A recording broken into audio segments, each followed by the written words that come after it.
have here, this system is called the IPS 1200. Okay, we have 3 of them in the boat. Right there. The engines are 900 horsepower each. The D13 900. It's pretty much the same as you use in the bigger trucks as far as the engine, the base engine itself. Horsepower is naturally different, and it's differences with the pistons, the cams, and so on.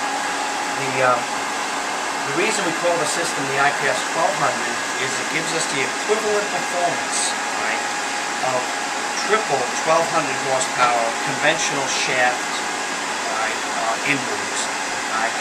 Because these shafts are running on an angle, right, you don't have that much efficiency. You're always trying to pick the back of the boat up.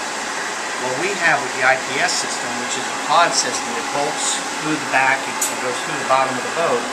Right? You see those gray transmissions in the back there? Right, that's the top of the IPS unit. That's the actual transmission itself. What we have there is we have twin counter-rotating propellers. Okay? They counter-rotate and they face forward. Right? Pretty much the same way as on an airplane. Most of the time, 98% of the time on an airplane, the propellers are in front of the wing instead of in back of the wing. The reason for that is they're much more efficient. Right? So we've done the same with the IPS system. We have our propellers in front of the drive itself.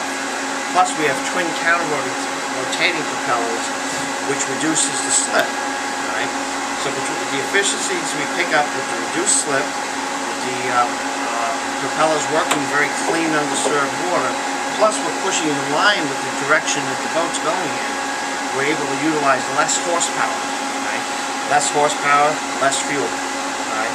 For this boat to run 36 knots in a conventional inboard configuration, it would need 3,600 horsepower. We are doing the exact same 36 knots and a 30 knot cruise. We're doing the same with 2,700 horsepower. Right? So you get a reduction of 700 horsepower, right? 800 horsepower, I'm sorry. You're burning all that much less fuel. The sister ship to this boat burns at cruise, with a 30 knot cruise, it burns 140 gallons an hour. Right? We are burning 100. Right? So that's a 40% savings. It's tremendous.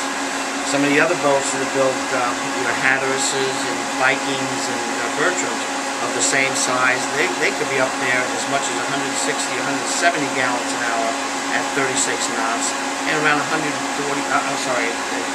knots, and they could be up close to 200 gallons an hour at wide open throttle. So it's a tremendous savings.